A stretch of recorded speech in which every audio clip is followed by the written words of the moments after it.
19 Investigates recently uncovered several lawsuits where inmates claim they were mistreated by corrections officers at the Lorain County Jail. So tonight, the candidates who are competing for the sheriff's job there are reacting to our reports, telling us what they think they can do to solve the problems in the jail.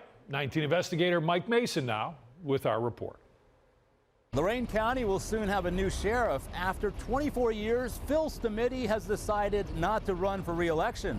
Now the two men who are up for his job tell us why they feel the corrections department is crumbling away and what they would do to restore it.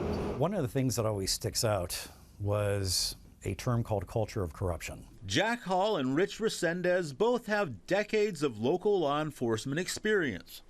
They watched our series of reports about inmates who claim they were assaulted by corrections officers. And I know the jail's looking at several lawsuits currently. Both men agree that the climate at the county jail has continued to crumble. When you look at federal lawsuits, when you look at complaints that have been made, over that time, it's kind of been the same leadership that's been in place all this time. You have to create a positive environment. 19 Investigates recently documented several cases of alleged abuse that have sparked federal lawsuits. In this video from last August, former officer Ruben Ortiz is seen pounding an inmate.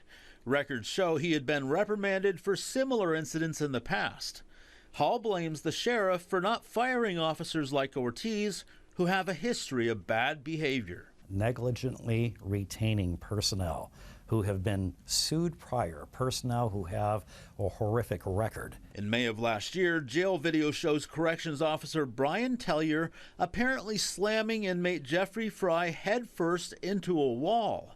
As a result, Fry was partially paralyzed, and the sheriff's office now faces a $40 million lawsuit. An internal investigation found both Tellier and Ortiz falsified details about the incidents in their reports. Ortiz was fired and faces criminal charges, while Tellier was issued a written reprimand and allowed to keep his job.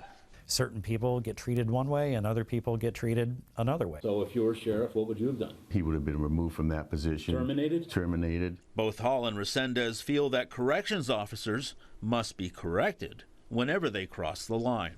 Sheriff Stamiti sent us a written statement saying that his office fully investigates all complaints, whether they're filed against an inmate or an officer. As for Ruben Ortiz, his case is set to go to trial next month, and we found out the director of corrections for the county jail is also the father-in-law of Officer Brian Tellier. I'm Mike Mason, 19 News.